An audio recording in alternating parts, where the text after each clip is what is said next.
आइए शुरू करते हैं और देख लेते हैं कि आज के समाचार पत्रों में विद्यार्थी जीवन से संबंधित कौन कौन सी सूचना है। तो वीडियो को जल्दी से लाइक कर दें, शेयर कर दें और जिन छात्रों ने चैनल को सब्सक्राइब न किया हो तो जल्दी से सब्सक्राइब कर लें ताकि आप लोगों को भी इसी प्रकार की ऑथेंटिक। शुरुआत करेंगे हम यूपीएससी से। लिखा है प्रारंभिक पात्रता परीक्षा पेट से भर रहा है सिर्फ सरकार का पेट। और यहाँ पर लिखा हुआ है कि प्रारंभिक पात्रता परीक्षा यानी पेट से सिर्फ सरकार का पेट भर रहा। प्रतियोगी छात्र ऐसा ही मानते हैं क्योंकि पीईटी 2022 में शामिल होने के बाद में उत्तर प्रदेश अधीनस्थ सेवा चयन आयोग ने अब तक कोई नई भर्ती नहीं निकाली है। अभी हाल ही में 22 का भी रिजल्ट आया है और कोई भी विज्ञापन जारी नहीं हुआ है। पुरानी भर्तियों में भी आप लोगों ने देखा होगा कि कितनी ही भर्तियां पूरी हो पाई हैं, कोई भर्ती पूरी कंप्लीट अच्छी तरीके से नहीं हो पाई है। और यहाँ पर नीचे लिखा है कि पूरा दलित तिलक नगर अल्लाहपुर स्थित एक लॉज में आयोजित अमर उजाला के संवाद कार्यक्रम में युद्ध अड्डा में प्रतियोगी छात्रों ने कहा पेट 2022 के लिए 35 लाख अभ्यर्थियों ने आवेदन किए थे, जिनमें से 27 लाख अभ्यर्थी परीक्षा में शामिल हुए थे। लाखों अभ्यर्थियों ने शुल्क जमा किया, लेकिन इसके बाद आयोग ने कोई नई भर्ती नहीं निकाली। छात्र इस बात से भी नाराज है कि लेखपाल भर्ती परीक्षा के आवेदन के वक्त पेट की मेरिट जारी नहीं की गई थी। परीक्षा के दौरान मेरिट जारी होने से बड़ी संख्या में छात्र परीक्षा के लिए अपात्र हो गए, उनका आवेदन शुल्क भी बेकार चला गया। तो ये बात सही है कि उत्तर प्रदेश में भर्तियों के लिए आवेदन ले लिए जाते हैं, जिसमें से 30 लाख, 25 लाख, 20 लाख, 12 लाख इस तरीके से विद्यार्थी आवेदन करते हैं। अभी 2 दिन पहले का ये समाचार पत्र है जिसमें ये कहा गया था कि असिस्टेंट प्रोफेसर की भर्ती से सरकार को 20 करोड़ की है। रोज समाचार पत्रों में ऐसी जानकारी दी जाती है कि सरकार बेरोजगारों से कभी 20 करोड़ रुपए ये असिस्टेंट प्रोफेसर से कमाया और इसी तरीके से सरकार कई तरीके से बेरोजगार विद्यार्थियों से कमाई कर रही है। अभी आप लोगों ने देखा कि असिस्टेंट प्रोफेसर से 20 करोड़ रुपए, 100 करोड़ रुपए के आसपास जो टीजीटी पीजीटी का जो आवेदन लिए गए थे उसमें 13 लाख विद्यार्थियों ने आवेदन किया था, लेकिन परीक्षा नहीं हो रही है, उससे विद्यार्थियों से कमाई हुई। उसके बाद में पीईटी के आवेदन लिए आप लोगों ने देखा होगा 37 लाख आवेदन और कितने करोड़ की कमाई हुई होगी। और उसके बाद में पीईटी में जब कोई परीक्षा होती है एग्जाम में, उत्तर प्रदेश में आपको पता होगा कि पैसे लिए जाते हैं रोडवेज में, तो यहाँ पर 10 करोड़ से कमाए। बड़ी खुशी खुशी से जो रोडवेज विभाग वो छपवा रहा है कि हमने 10 करोड़ रुपए, 11 करोड़ रुपए कमा लिए। ये देखिए। तो और उसके बाद में विद्यार्थी आए धरना प्रदर्शन के लिए यूपीएससी जाते हैं, रोडवेज में बैठ करके, ट्रेन में बैठ करके, तो भी सरकार की कमाई करवाते हैं। लेकिन ना तो भर्तियां समय से हो रही है, केवल इन विद्यार्थियों से पैसे लिए जा रहे हैं मंथली, कोई इनको विज्ञापन जारी होता है। और यहाँ पर लिखा कि इस परीक्षा में शामिल लाखों छात्रों का परीक्षा शुल्क वापस नहीं किया गया। भर्ती परीक्षाएं समय से नहीं होती हैं, जो होती हैं भ्रष्टाचार की भेंट चढ़ जाती हैं और वे चाहते हैं कि परीक्षाएं समय और पारदर्शी तरीके से हों। उनका कैलेंडर जारी किया जाए और इसमें विज्ञापन से लेकर के परिणाम तक की तिथि प्रस्तावित की जाए। तो सारी ये बात सही है कि जब भर्ती का विज्ञापन जारी होता है तो उसी समय ये बताना चाहिए कि ये परीक्षा कब होगी और इसका परिणाम कब जारी होगा और नियुक्ति पत्र कब तक मिलेगा। अगर आप लोग सहमत है तो वीडियो को लाइक करके अवश्य बताएं।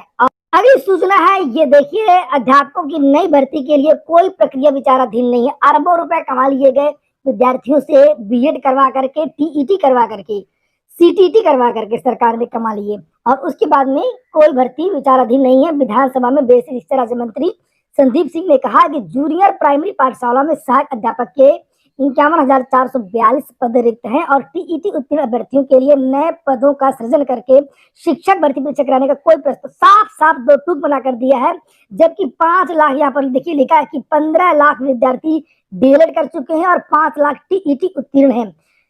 यदि शिक्षा मित्रों के सहारे ही शिक्षा व्यवस्था चलानी है तो उनका मानदेय क्यों नहीं बढ़ाया जा रहा? क्या नई भर्तियां नहीं है की जाएंगी कि नहीं की जाएंगी? तो उत्तर प्रदेश के छात्रों की तो सबसे खराब स्थिति होने वाली है और हो रही है इस समय। अगली जो सूचना है वो उत्तर प्रदेश लोक सेवा आयोग की है और लिखा जैसे कि चिकित्सा अधिकारी का कल परिणाम जारी हुआ। 98 पदों का विज्ञापन जारी हुआ था, जिसमें से केवल 10 पदों पर ही योग्य विद्यार्थी मिले और पूरे के जो पूरे पद है वो रिक्त रह गए। 88 पद रिक्त रह गए। पीसीएस विज्ञापन का इंतजार, फरवरी बीता, पीसीएस की विज्ञापन का इंतजार है। और यहाँ पर लिखा है यूपीएससी ने फरवरी के तीसरे हफ्ते में विज्ञापन जारी करने की जताई थी संभावना। उत्तर प्रदेश लोक सेवा आयोग ने कुछ दिनों पहले संभावित विज्ञापनों की लिस्ट जारी की थी, जिसमें जानकारी दी गई है कि फरवरी के तीसरे सप्ताह में पीसीएस 2023 का विज्ञापन जारी कर दिया जाएगा। फरवरी का महीना तो निकल गया, अब अभ्यर्थियों को अब तक विज्ञापन जारी होने का इंतजार है। और यहाँ पर लिखा है कि 2 पेपर भी नए जोड़े गए हैं, ऑप्शनल को हटा दिया गया। विद्यार्थियों को इसका भी इंतजार है कि इसकी जो ऑफिशियल जानकारी है वो विद्यार्थियों को सूत्रों का कहना है कि विज्ञापन इसी महीने जारी होगा और मुझे जो जानकारी मिली है कि इसमें कुछ पद जुड़ने का इंतजार किया जा रहा है, कुछ पद जुड़ने की संभावना है, ज्यादा नहीं है, 15-20 पद जो है इसमें और अभी जुड़ सकते हैं। पीसीएस इंटरव्यू को लेकर के भी बहुत सारी सूचनाएं हैं कि कौन कौन से जो क्वेश्चन है वो आजकल पूछे जा रहे हैं। तो यहाँ पर देख सकते हैं कि आजकल काल्पनिक प्रश्न और हाइपोथेटिकल प्रश्न बहुत ज्यादा पूछे जा रहे हैं और वहीं पर आईआर से संबंधित क्वेश्चन भी बहुत सारे पूछे जा रहे हैं। तो पूरी पूरी यहाँ पर लिस्ट है। पूछा गया कि अगर आप एसडीएम बने तो महिला सुरक्षा के लिए क्या करेंगे, यूक्रेन रूस अफगानिस्तान की वर्तमान परिस्थितियों को क्या संदेश देती हैं, आप एक शिक्षिका हैं, बच्चों को मोटिवेट करने के लिए और उनकी समस्याओं के निराकरण के लिए कौन से उपाय करेंगी, और अगर आप एसडीएम बने तो महिला शिक्षा के लिए क्या करें। यूजीसी नेट हिंदी विषय की परीक्षा तिथि में बदलाव की मांग की है छात्रों ने। छात्रों का कहना है यूजीसी नेट हिंदी विषय की परीक्षा लखनऊ विश्वविद्यालय पीएचडी की परीक्षा एक ही दिन पढ़ रही है और इसमें बदलाव होना चाहिए। परिवहन निगम के संविदा ड्राइवर और कंडक्टर का मानदेय बढ़ गया। 1060 रुपए की मानदेय में बढ़ोतरी हुई है, लेकिन 17,600 की जगह अब 18,660 रुपए मिलेंगे प्रतिमाह।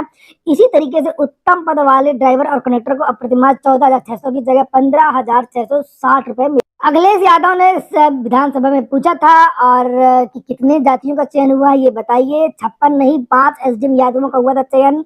नेता सदन द्वारा लगाए गए एसडीएम के पद 86 में से 56 पदों पर एक ही जाति का चयन होने के आरोप के जवाब में अखिलेश ने आंकड़े पेश किए। अखिलेश यादव ने कहा कि 2011 में हुए चयन में से 30 में से केवल 5 एसडीएम यादव जाति के थे, 2012 में केवल 4 थे, 13 में 6 थे, 15 में 3 यादव एसडीएम के पद पर चयनित हुए। तो उन्होंने सरकार से 56 लोगों की सूची सदन में रखने की मांग दोहराई। अखिलेश ने जाति जनगणना पर भी समर्थन मांगा। तो अगली सूचना अब करंट की है और ये क्वेश्चन किसी में आ सकता है। चंद्रयान 3 क्रायोजेनिक इंजन का सफल परीक्षण हुआ है। इसरो के तमिलनाडु स्थित केंद्र में परखी गई क्षमता। चंद्रमा की ओर एक और कदम आगे बढ़ाते हुए भारतीय अंतरिक्ष अनुसंधान संगठन इसरो ने मंगलवार को बताया कि उसने CE-20 क्रायोजेनिक इंजन का सफल फ्लाइट एक्सेप्टेंस हॉट टेस्ट कर लिया है। एसएससी ने पदों का जो विवरण है वो जारी किया है। सीजीएल 2021 में लिखा 54 प्रकार के 7,621 पदों पर भर्ती होगी। कर्मचारी चयन आयोग ने एसएससी सीजीएल 2021 में पदों की अंतिम संख्या जारी कर दी है। आयोग की ओर से विज्ञप्ति में कहा गया है 54 प्रकार के 7,621 पदों पर भर्ती होगी। भर्तियों में धांधली को लेकर के समाजवादी पार्टी ने हंगामा किया। करना भी चाहिए। उत्तर प्रदेश में भी अन्य राज्यों की तरह ही जम करके भ्रष्टाचार हो रहा है और विधान परिषद में मंगलवार को सपा ने काम रोको प्रस्ताव के तहत भर्तियों में आरक्षण में भ्रष्टाचार का मुद्दा उठाया। इस मुद्दे पर सत्ता पक्ष के साथ सपा के सदस्यों की तीखी बहस हुई। इसी दौरान सपा के सभी सदस्य नारेबाजी करते हुए वेल में पहुंच गए। सपा सदस्य नहीं माने तो सभापति ने सदन की कार्रवाई 15 मिनट के लिए स्थगित कर दी। शून्यकाल में नरेश चंद्र, उत्तम स्वामी प्रसाद मौर्य, आशुतोष सिन्हा, मुकुल यादव ने भर्तियों में आरक्षण में भ्रष्टाचार का मुद्दा उठाते हुए कहा कि सरकार आरक्षण को खत्म करने पर लगी हुई है। विश्वविद्यालयों में जो आरक्षण की अनियमितता हुई उसके आंकड़े दिए गए हैं कि कहां पर कितने कौन कौन लोग चुने गए। वहीं पर भाजपा नेता केशव प्रसाद मौर्य ने कहा कि पेपर लीक कराने वाले आपके लोग। आज की वीडियो में इतना ही। वीडियो को लाइक अवश्य कर दें, सब चैनल को सब्सक्राइब कर लें। पूरा वीडियो सुनने के लिए बहुत बहुत